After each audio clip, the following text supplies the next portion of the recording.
A decade ago, the 2007 college football season set the volatility benchmark for this generation. The season unfolded with a relentless flurry of upsets, surprise contenders and more visceral plot twists than a Dennis Lehane novel. Consider that 2-loss LSU ended up the national champion. Missouri was ranked No. 1 and the No. 2 ranking was held by California, Boston College, South Florida, Kansas and West Virginia at different times during the year. A lot has changed in college football in the past decade. There is a new playoff format. Conference realignment has jumbled the landscape and the inherent cyclical undulations have shaken up the logos of the contenders. But seismic upsets in the Big Ten: Iowa throttling No. 6 Ohio State and No. 24 Michigan State beating No. 7 Penn State have put that league in danger of not having a team in the playoff. The Pac-12, ACC and Big 12 have to be worried that their champion could get nudged out as well. See more below. There are still infinite scenarios that could play out, but all signs point to an echelon of chaos that's largely been avoided in the first 3 years of the college football playoff, and maybe last seen during that wild season in 2007. Will Saturday be remembered as the day college football took its DeLorean back to 2007? The signs of imminent anarchy are aplenty. Here are 10 takeaways from a wacky weekend in college football. 1. Let's start with the Big Ten.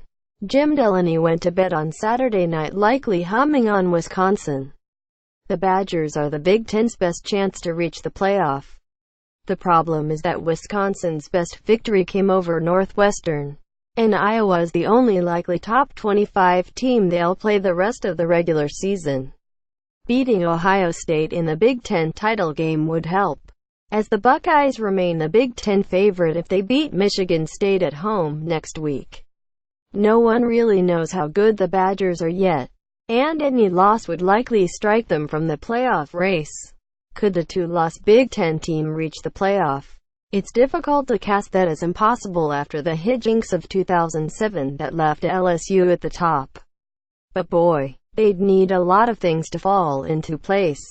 But as you go through the different scenarios, a lot can still happen. Ohio State head coach Urban Meyer reacts during the Buckeyes' blowout loss to Iowa on Saturday. AP. More. 2. ACC Commissioner John Swofford's fingers are likely calloused from all the praying he should have been doing in the waning seconds of No. 20 NC State's upset bid against No. 4 Clemson. If the Tigers lost again, it would have effectively eliminated them from the college football playoff race. Again, assuming 2 losses is too many this year, in order to stay alive, Clemson needed an illegal shift penalty on NC State to bail them out of a first-and-goal situation in the waning seconds of their 38-31 win. The call was absolutely correct, but the game did leave some gray, as NC State coach Dave Doeren called for an investigation into the use of a laptop on the Clemson sideline. A school official told the Raleigh News and Observer that it belonged to the school's social media team and was removed during the second half after a call from the ACC. Like we said, things are starting to get weird in this college football season. If No. 4 Clemson does survive the gauntlet and reach the playoff, it will be the second straight year an NC State final-minute blunder got them there. The Wolfpack missed a 33-yard field that would have won the game last year. 3. The ACC's next best chance to get a team in the college football playoff is with No. 10 Miami, 8-0, which beat No. 13 Virginia Tech 28-10. Who'd have thought that the Notre Dame and Miami reprisal of Catholics versus convicts from the depths of the late 1980s would have an indelible impact on the college football playoff race? That'll be the stakes next week in South Florida, with the No. 3 Irish having a chance to solidify their spot near the top of the college football playoff rankings. Before the Tech win, Miami's schedule looked about as thin as Wisconsin's. Was Toledo their best victory? Considering the sorry state of Florida State, it's at least an argument. But thumping no. 13 Tech, including 4 appearances of the turnover chain, should move Miami up the top 10 and give next Saturday night's game a quintessential throwback feel. With Stanford's loss at Washington State on Saturday, Miami will likely be the last-ranked team Notre Dame gets to play this season. 4. The Pac-12 has emerged as a tar pit of middle-class mediocrity, as just one team remains with one loss. That would be Washington, which trounced Oregon 38-3 on Saturday night. The Huskies handled their business, and it would be surprising if they didn't beat the rest of the teams on their schedule. But Washington entered the week no. 12, which means they'll need requisite chaos to unfold to end up in the top 4. Good thing it has become expected at this point. The 2 biggest things working against Washington will be their atrocious out-of-league schedule. Sorry, Rutgers being 3-3 in the Big Ten doesn't get the Huskies off the hook, and the likely lack of another potential marquee victory on their schedule. Sure, games against Washington State, and potentially the Pac-12 title game, will be nice. But Washington would still likely rank behind potential one-loss teams like Clemson, Notre Dame, the SEC title game loser, Wisconsin, if they lose, and the winner of next week's game between Oklahoma and TCU. Washington's first game against a ranked opponent won't come until November 25, which sums up both the 2017 Pac-12 and Washington's playoff problems perfectly. At this point, the Pac-12 has the longest odds of getting a team in the playoff of any major conference. 5. So what to make of the Big 12? It appears primed for self-cannibalization, which has been a trait of the league in recent years. The Big 12 has missed 2 of the 3 college football playoffs, and it could easily end up being 3 for 4. Next weekend's game between TCU and Oklahoma could well be considered a playoff elimination game. An Oklahoma victory, following up on its 62-52 shootout victory at No. 11 Oklahoma State on Saturday, would likely propel them into the top 4. It may get there already after Saturday, as the debate between Oklahoma and Clemson is a thorny one. Oklahoma's signature Ohio State win is slightly diminished by the Buckeyes' blowout Iowa loss at Iowa, but it's still a marquee road win that ranks with Georgia's win at Notre Dame as the class of out-of-conference victories. A TCU victory on Saturday in Norman would put the Horned Frogs on the inside track for a spot, assuming they can win out and capture the elusive 13th data point. It'd be their best victory, with their win at Oklahoma State the other solid victory. That win at Arkansas sure doesn't look as good as it did back in September. The biggest drama in the Big 12th of May be who emerges as the potential title game foil to the victor of next week's game. There will likely be 3 two-loss Big 12 teams after next weekend. Considering the Big 12's tortured postseason history, it would be fitting if the first year that they return to playing a conference title game that it works against them. 6. The most stunning result of the day came from the tenor of No. 6 Ohio State's 55-24 loss at Iowa. It was the 5th most points ever yielded in Ohio State history and the most since a blowout loss to Penn State in 1994. Many of the same issues that showed up in the first 3 quarters of Ohio State's stunning comeback against Penn State last week reappeared. The Buckeyes finished with 9 penalties for 95 yards, turned the ball over 4 times and appeared to be severely out-schemed in all 3 phases of the game. J.T. Barrett's brief Heisman Trophy candidacy disappeared after throwing 4 interceptions, including a pick-6 to open the game. It went down as the most points Urban Meyer has ever allowed in his coaching career, and he had few answers or potential solutions after the loss in a clipped press conference that lasted less than 4 minutes.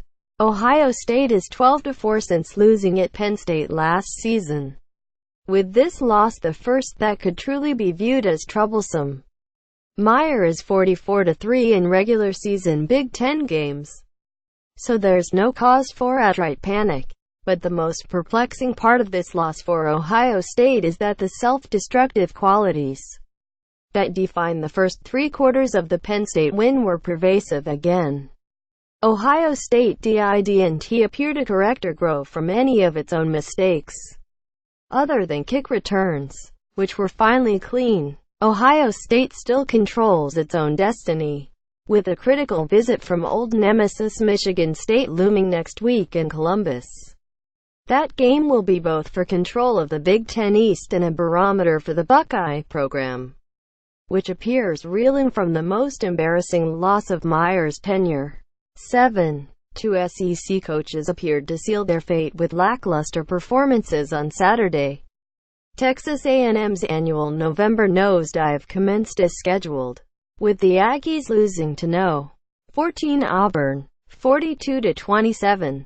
A&M falls to 5-4, assuring the improvement that athletic director Scott Woodward was seeking won't come this season. A&M had consecutive 8-4 regular season the past 2 years, and Woodward made clear he wanted more. Getting thumped at home in back-to-back weeks, Mississippi State did the honors the week before, reaffirms all the hallmarks of the worst stereotypes of Sumlin's teams. They're soft, aren't built for the entire year, and don't play up to their talent.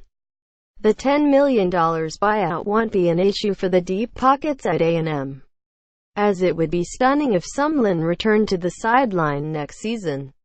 Arkansas coach Brett Bielema also likely sealed his fate on Saturday by narrowly beating woeful Coastal Carolina, 39-38. The victory required erasing a 13-point fourth-quarter deficit. The Razorbacks, 4-5, could still reach 6 wins, which was the mark that Bielema was expected to need to save his job. But that appears unlikely and may not be enough. This was the night the Arkansas fan base lost all hope. 8. Of all the memorable quotes that came out of Lane Kiffin's house hunting venture last year, a personal favorite came from Pat Chun, the FAU athletic director. Chun is from Ohio, grew up in the business under Jim Tressel, and when asked if he's a risk-taker, responded, "I don't even like heights." Well, FAU's gamble on hiring Lane Kiffin has, in ways we never imagined, tested that fear. Kiffin's Owls beat Marshall, 30-25, on Friday night to clinch bowl eligibility, 6-3, and maintain first place in Conference USA's East Division at 5-0. The view from up high in the standings is the one Chun is comfortable with. "It looks good," he said with a laugh Saturday afternoon. "You knew there was a risk-reward element with any football hire." Never mind Lane. Lane Kiffin's Florida Atlantic Owls are sitting atop the CUSA with a perfect conference record. Getty. More. For FAU. So far, the risk has paid off. Kiffin's career trend of straddling the line between offensive genius and brash know-it-all happens to be exactly what FAU was looking for. More so than, say, Nick Saban. FAU President John Kelly made no bones about his desire to have Kiffin's attention magnet help garner publicity for the university. FAU didn't start a program until 2001 and is only in its 6th season with an on-campus stadium. Chun said Kiffin is so popular on campus that the student body president informed him this week that dressing up as Kiffin was, by far, the most popular Halloween costume on campus. "We're still developing as a program and an institution," Chun said of FAU, which opened in 1964. "Lane has his own brand to himself. He's brought FAU to a different level of prominence. People definitely know who we are. Our students love having Lane." There are still cringes, however. Kiffin retweeted a video of how an intentional safety in the final seconds prevented FAU from covering the spread. He joked in a tweet he didn't want to cover because of too much rat poison. This is, of course, a friendly joke about a comment made by Nick Saban about positive publicity earlier this season. Chun could only laugh. I knew he was joking. I didn't think much of it until it went viral. That's just his sense of humor. 9. Baylor became the last Power 5 team to secure a victory on Saturday, winning 38-9 at Kansas. A few hours after the victory, Baylor coach Matt Rhule marveled at what his team had gone through to get to this point. "You can't make up the stories this year," Rhule in a phone interview on Saturday night. "No story sums up these undermanned Bears more than freshman kicker Jay Sedgwick, who began the season sitting in the student section and took part in the Baylor line, a segment of the student section that lines up on the field pregame to greet the team." After Baylor punter, kickoff specialist Drew Gallitz tore his ACL against Kansas State on Sept. 30, the Bears held an open tryout for potential kickoff specialists. The Bears liked Sedgwick, but not quite enough. They invited him back for a second tryout with the team at practice. That one stuck, and the next game Sedgwick went from the student section to kicking off at No. 14 Oklahoma State. Since then, Sedgwick has made tackles on kickoff and executed an onside kick against West Virginia. That's emblematic of the type of season Rhule has overseen, as he was brought in to revive the Baylor program after a series of sexual assault scandals ended the tenure of former coach Art Briles. Rhule knows he's in for a total rebuild and has seen positive early signs. There have been standing ovations after the past 3 home games, even though Baylor lost. He said 46 of the 70 players who took the trip to Lawrence on Saturday were freshmen or sophomores. He said sophomore Blake Lynch played 40 snaps at wide receiver, 15 snaps at defensive back and 10 on special teams on Saturday. "We didn't do it because we wanted to," Rhule said. "We did it because we didn't have anyone else." And that's why Rhule was so happy to see his players celebrate a win on Saturday. "I was happy for them," Rhule said. "For them to finally win. It was the right time.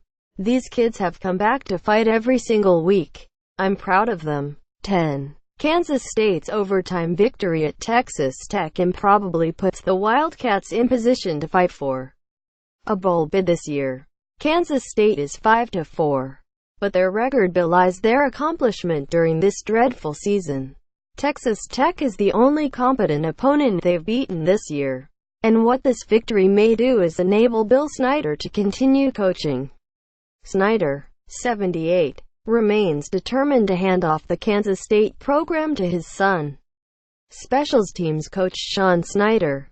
Bill Snyder appears determined to keep coaching until he can do this, as his son simply isn't considered qualified for the job. And since it would be tremendously difficult for Kansas State to fire Snyder for losing, considering how much he's meant to that program, how likely just continue coaching? That's bad news for Kansas State's program, as Snyder is disconnected in recruiting and the strain of potential Snyder-to-Snyder handoff is wearing on the staff. The improbable comeback victory may end up costing Texas Tech coach Cliff Kingsbury his job. Texas Tech falls to 1-4 in the Big 12, and the defensive deficiencies that have haunted the program showed up again on Saturday. Kansas State third-string quarterback Skylar Thompson led an 80-yard drive in 5 plays to tie the game with 42 seconds left. Tech, 4-5, has 4 losses in a row and needs 2 wins in its final 3 games against Baylor, TCU and Texas to reach a bowl.